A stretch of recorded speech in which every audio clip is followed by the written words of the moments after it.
another week with me, Susie Barolo, your life coach. I've changed location again. That's part of life, being flexible, but I thought this was pretty good because last week we were talking all about clearing the clutter from your house, and this week we're talking about clearing the clutter from your life. So the tangible versus the intangible. Last week was looking at the tangible concrete things, and I wanted you to look at your countertops and tabletops and kitchen drawers and closets and see what you had in there so that we can limit our overwhelm and stress. And this week we're going to look at the intangible things, how we fill our days with activities and things we don't want to do and things we think we want to do, like check Facebook, but then it ends up when we're done with them, we don't feel so great.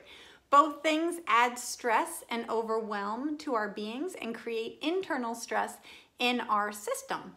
Time is actually relative. How we experience time depends on how we think about it. And that's where I come in, because I help you manage your mind. So, you know, if we think we have more than enough time, we do. If we think we're busy, we are. If we think we have time to get done all the things that need to get done in our life, we do, and we make it happen. This is not some Susie mind trick. I'm not some Jedi master of your mind, but I am here to teach you tools so that you can figure out how to master your mind. You can see how this is true if you reflect on something that happened in your life, maybe then when you were in it, it seemed like time passed really quickly, and other times in your life when you were in it and time seemed to pass really slowly. Does time actually pass slower or quicker? No, it's just how we think about it and what we're doing in those moments. You are in charge of you. Have you heard that before from me? But you're in charge of how your days pass, and you can deliberately create and manage your time. Yes, I did just say that. Some people don't like it when I say that you're in charge, but you are. You can create and manage your time. I know. It's hard to believe that you can be more in charge of your time, and yet I beg you to be open to learning, because it is one of those things I didn't believe it at the time, and now that I do and I practice the tools to help me be in charge of my time and my days, I feel free. My days are more open than before. It's not that I'm getting less done, it's that I'm prioritizing what needs to be done in my life to make me happy, and that makes my days all around better. Scheduling or planning my days is my number one most effective tool for me to live consciously. It actually slows time down for me. It encourages me to be deliberate about how I'm living my life here, and makes me mindful of how I'm actually spending my time. So maybe some days I'll plan my days to go in a different way, and they go how they go, and then at the end of the day I'm like, interesting. I see how if maybe you hadn't gotten on Facebook at noon, you actually would have gotten that done. Or, I see how, whatever it is, it helps me. As my life coach taught me, the more you plan, the freer you will be. And I just love that. Over the years, I have learned it. It doesn't matter if it's summer or if it's winter, Monday or Sunday. I sit and I deliberately and consciously write out my plan for the day. Sometimes it can be like a big old boys arrow down for 6 hours, or beach or Paul or whatever it is. But no matter what it is, I am intentional about how I want to spend my day. I do include on there my daily exercise. I include when I will sleep, when I will eat, and when I will relax. Yes, I include white time or downtime on there. I include time to connect with my mate, and I include time to hang out with my kids. It is not, as in the past, I really tried to just shove everything in on my day, and oh my gosh, I need to be effective and all that. But no. And yes, life does come along and interrupt my plans, but that's okay. I can reshuffle and look at how I'm spending my future days. Planning keeps me calmer, less reactive, and better able to handle the curveballs that life inevitably throws my way. In the past, if I wasn't planning my day and something came up, or a kid was sick, or this or that, I'd be like, oh my gosh, and I'd get all stressed inside. But now that I can sit and look at a concrete plan of my day and be like, okay, my kid's sick today, I was gonna do XYZ today, let me see, oh, I can do that Thursday. Okay, I'm like, okay, fine, calm, move on with your day, do what needs to be done. And yet, dear warriors, we resist planning, don't we? We resist scheduling. Why? The main reason I see is because we have a hard time with follow through. If we don't make a plan for our day, then we don't set ourselves up for disappointment. We don't actually have to do it. If we don't write down that we're gonna do these things, then the day can pass and we can pretend like we're some innocent bystander and be like, oh yeah, I wonder why I didn't get that done. Huh. When we plan, it's like, oh, I wonder why I didn't get that done. Oh, that's why, because I did that. This is an issue of honoring our word to ourselves.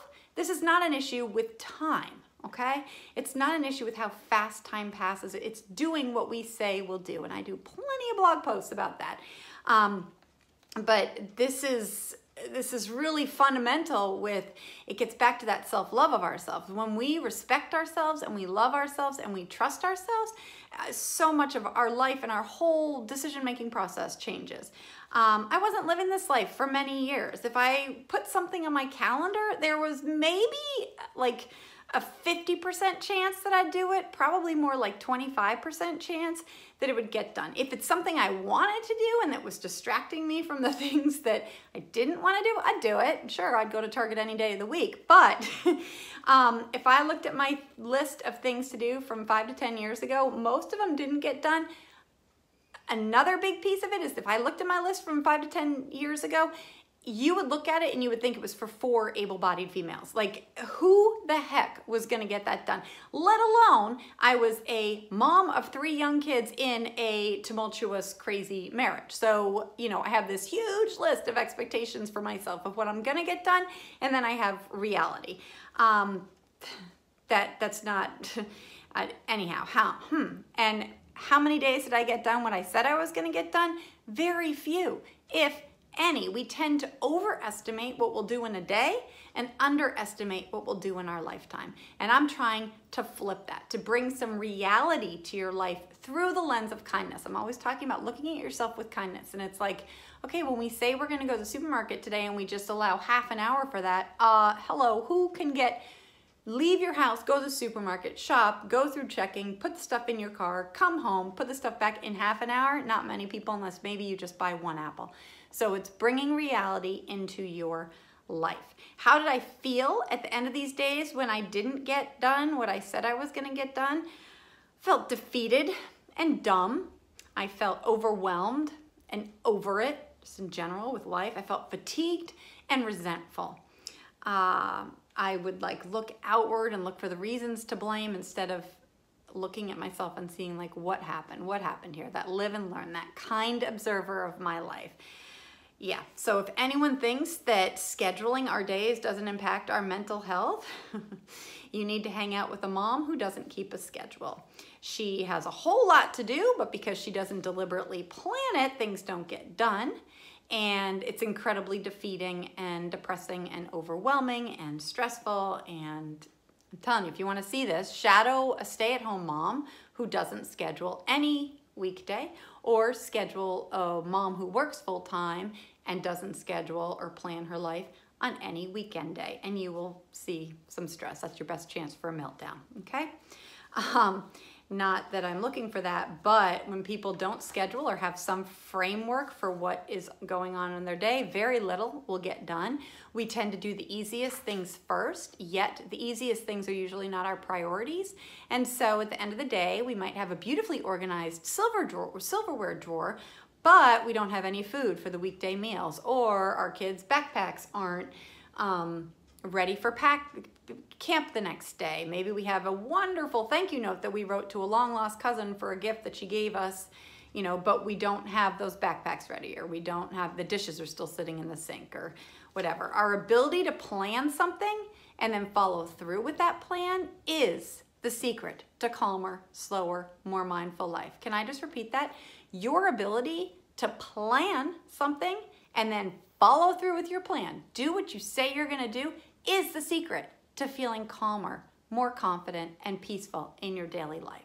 You'll feel better about yourself, your choices, and every piece of your life when you're not running around like a chicken with its head cut off. And I'm speaking from experience, okay? Okay, you might ask, Susie, so how do we do this? Well, there are many different ways, and you can distract yourself by, oh, I'll go get this book, oh, I'll do this, I'll do that. But no, let's stop that. I like simple, and this month is all about simple, so I'm giving you 2 steps on how to do it, all right? 2. 1, get started today, right now. Whether you tear out a piece of notebook paper, you write on the back of a receipt, or you fill out a page in that fancy planner that you bought years ago and never used, you just get started today, okay? Write the hours of the day and get intentional on what you're doing. So when I say write the hours of the day, like start with 6 a.m. or 7 a.m. and go through until 10 or 11 and write down what you're doing. Just write it, okay? See what happens. You're not looking to judge yourself at the end of the day. You're looking to learn and to see like, oh, I thought I was gonna do this. And the key is to take your to-do list and to get it into a time slot. I have a scheduling 101 sheet that has helped countless people feel calmer in their days, and I'm offering that on my blog for free, so just go on over and click on it and get started today. That is the main thing. Step number 1, get started today. Not next week, not Monday, not later. You know, I don't care if it's 3 in the afternoon when you're watching this. Write down 3 in the rest of the day and plan out what you're doing. All right? You will feel resistance. I promise you that. You also will learn from this. So let's go. Number 2, mindset shift. Number 2 step to feeling calmer and scheduling your day is shifting your mind. You must change what you're telling yourself. Outlaw the word busy. Outlaw it. While you're at it, outlaw the word hard, okay? Tell yourself you're starting to take better care of your time. Not that this is hard or I can't do it or I've done it before and it's never worked. I don't care, okay, that you've done it before and it's never worked. If you told me that when you were 1.5 and learning how to walk, oh, I've never walked before, what am I gonna say? Oh yeah, poor you, come on, let's just sit on our butts. No, I'm here to help you. You've never done it before because you aren't doing it this way, okay? So let's get started today, just get started, and then shift your mind that you are learning to schedule. You are learning to be calmer in your day. You are getting better at planning and living more deliberately. You are learning to do what you say you're going to do. That's it. You just have some kindness for yourself. Your thoughts literally create your reality. So what we're thinking show up as the results in our life. What you choose to think will create your reality. If you tell yourself you're too busy, you are too busy. If you tell yourself you're calmer and more in control of your days when you schedule, you will be calmer and more in control of your days when you schedule. Again, this is not a Susie mind trick. Try it and get back to me. Just see, okay? Maybe it is a little bit of a Susie mind trick, but it's a little bit of magic and a little bit of wonderful, and I know you can do it. So it's up to you to change your thoughts, and when you shift your thoughts, you change your life, I promise. Okay, warriors, those are the 2 steps. Simple. Start and watch what you're telling yourself. This is your time and this is your one precious life. Clear out the clutter to live more in line with the life that you want to be living. Take the lessons from last week, spending 10 minutes cleaning off your countertops or your closets or whatever you're gonna do, and now get deliberate by writing it in a time slot. When are you gonna do it? This is it, warriors. There is no dress rehearsal. This is your one life. This is it. And I want you to love it. I want you to enjoy it. And this is my number 1 tool for me to love my life. It's to get deliberate about how I'm living and living my days. How we spend our days is how we spend our lives, okay? So just get deliberate in how you're spending your one day today, and then do it again tomorrow, and then do it again the next day. It's like going to the gym. You don't just go once and you're in shape. You just keep doing it. It gets easier, and you've got it. We like to tell ourselves that planning is tedious and hard, but it's the exact opposite. In planning, life is easier. Go for it. Changing how you view time and how you keep your word to yourself is the most liberating, life-changing work you can do. I am here by your side. Let's do it, warriors. Okay. Let me know. I am here for you in the comments. Anything, let me know how you're doing. And if you like this episode, please share it with a friend. That's how I get my message out. Share the love, warriors. Go get it.